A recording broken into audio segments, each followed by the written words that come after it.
So the first thing you're going to do is going to mymaps.google.com,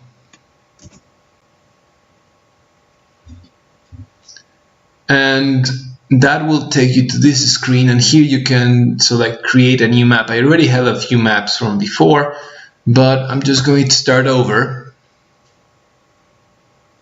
with a brand new map.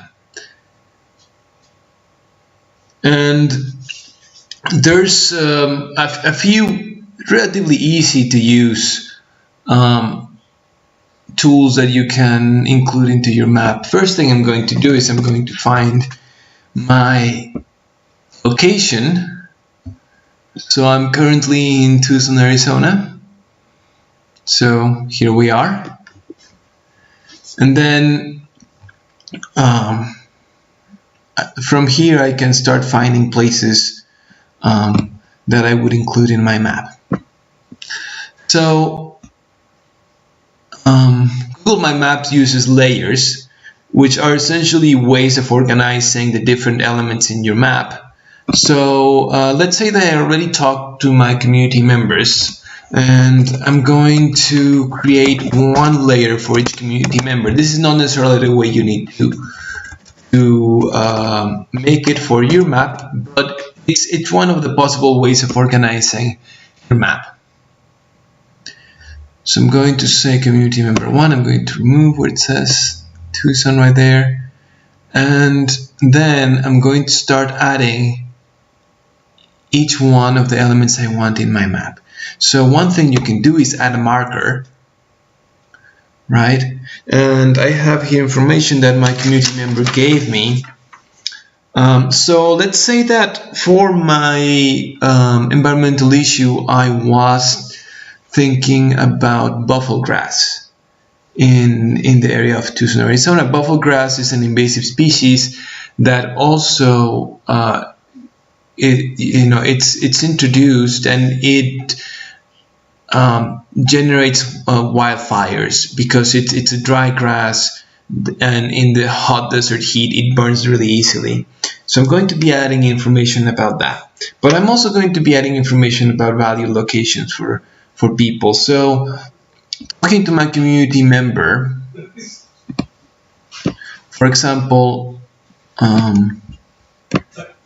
she mentioned that Reed Park was a valued place. So I'm just gonna make a marker right there. I'm going to call it valued place.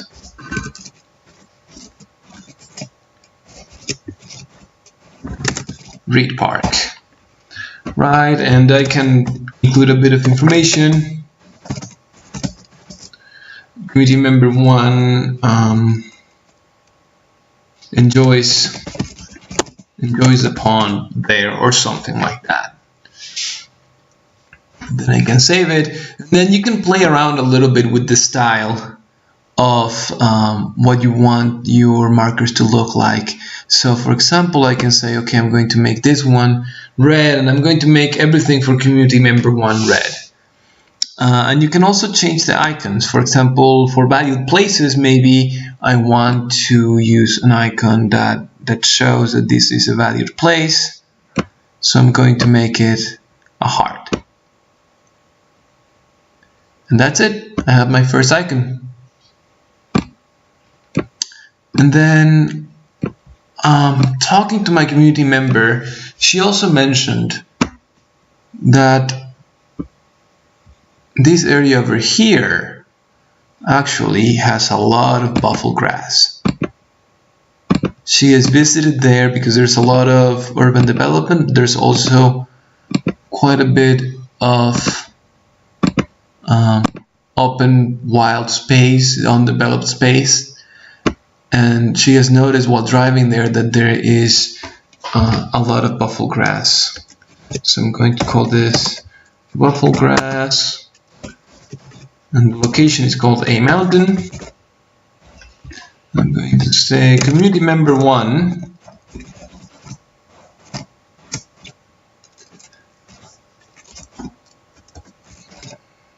noticed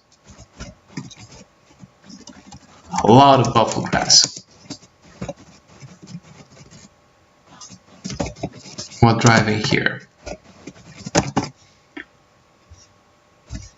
Another thing you can do is adding pictures. I'm not going to do that right now. That's something you can explore if you want to. You can also include hyperlinks to websites if you want to in here, in this comment box. So it's going to say save. And then again, because I'm doing everything in the same color for community member 1, I'm going to make it red. And that's going to be it. So now I have my first polygon, and I also have my first marker.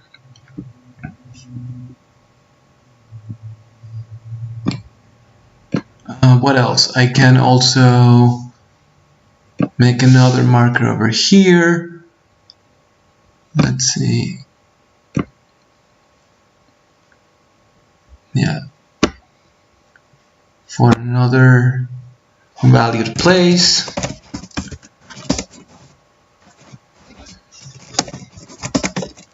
That my community member mentioned she enjoyed going there as a student, and it's a green area, so it totally qualifies for this kind of map, right?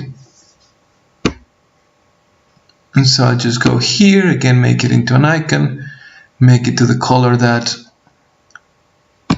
I'm selecting for that community member, and there it is.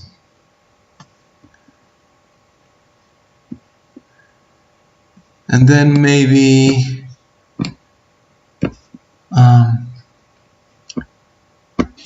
I can look, for example, I know that Saguaro National Park, or my community member mentioned Saguaro National Park is an important place for buffalo grass removal.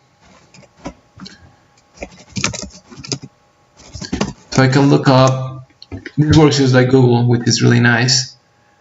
I can look up their offices, and I can add that location as a place that is important for buffalo grass removal. Right, so I'm just going to get a close-up over here.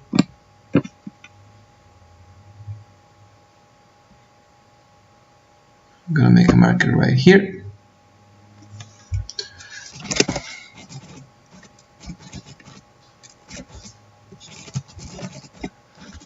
Saguaro National Park Office.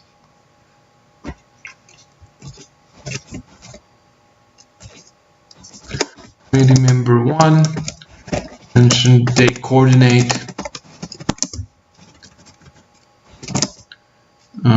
removal. I have again, I change the color here, and maybe I want to use a different icon for stuff that's related to buffalo grass. So I'm going to scroll down. Let's see, something that looks like buffalo grass or buffalo grass removal. This is kind of what you look like when you're removing buffalo grass, so we'll do that. Then I have another icon, and essentially that's the idea. You go creating markers and highlighting areas for each one of your community members for the different things that you're considering as part of your project. And again, you can use the layers if you want to. So I would say here, add layer. And I would say this layer is going to be community member 2. And I'm going to add another one. That would be my own input, because part of the assignment is also to create, or rather to include your own input from the information that you have gathered about your community and about your environmental issues so far. And then just go adding markers and so on. let's say that my input includes something over here, right? And you call it whatever, you give a relevant name. And that's essentially what it is. It's a relatively simple process. And so once you're done, you added, all the information from your notes that you got from talking to your community and your own input from your knowledge that you have gathered from different sources that you worked on for Toolkit 2 and 3, then maybe you end up with something kind of like this. I used a different color for each of my community members. I used different markers for different issues. I highlighted areas where there might be wildlife conflict. For example, here, area of potential wildlife conflict. One of my community members said there is people that have told me that there are coyotes and that mountain lions, and that they go into backyards and people are concerned about their pets. So I added that whole area. Or I added areas where there's a lot of urban development, so there's a lot of habitat change. That is another one of the elements that are mentioned in the instructions. So I added this southern part of the city. It's kind of a broad area, but essentially, you're seeing development going quickly all over the place. So it's okay to do that broad category. And then when you have something like this, you can start seeing, well, maybe there's some overlap between things that different community members mentioned. I have 2 community members that mentioned the river park, maybe just different sections of it, but they both mentioned the river park as an important, valuable location for them. I had 2 community members that mentioned the Arizona Sonora Desert Museum. One of them was talking about the buffalo grass, and the other one was calling the same location a valuable place, or a place where they value nature. So you can start seeing those patterns of overlap, if there are any, and that's one of the things that you can talk about when you are reflecting on your map, writing your paragraphs about your whole mapping process. And that's essentially what it is. And once you have a map with all your information, then you need to make sure that everyone else is able to see it. And the way you do that is you go and you click on share, and from there, normally it is set up to private. So you click change, and you can make it public on the web or anyone with the link. Sometimes we have other options, like making it available for people with Miami University accounts. I think I'm not in my Miami account right now, and so it doesn't show up like that. I'm just going to say, okay, I want anyone with the link to be able to see it. And I only want people to be able to view, not edit, so that's okay. Save. And I'm going to say I'm done with it. Oh, I forgot. Of course, here's the link. Click on share, and there's the link right there that you would post in the workshop.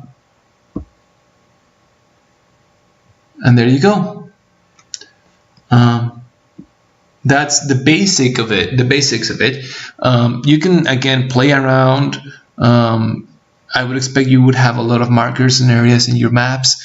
And you can try adding images, links, and you can even, if you don't like doing the same colors for each community member having its own color, you can still use different colors for your environmental issue and for environmental issues of importance in your community, for human-wildlife conflict, and for habitat changes. However you decide to do it, those are basically the tools that are at your disposal if you're doing Google My Maps. So I hope that this explains it a little bit better. And if not, I'll be happy to answer your questions. Thank you. Bye.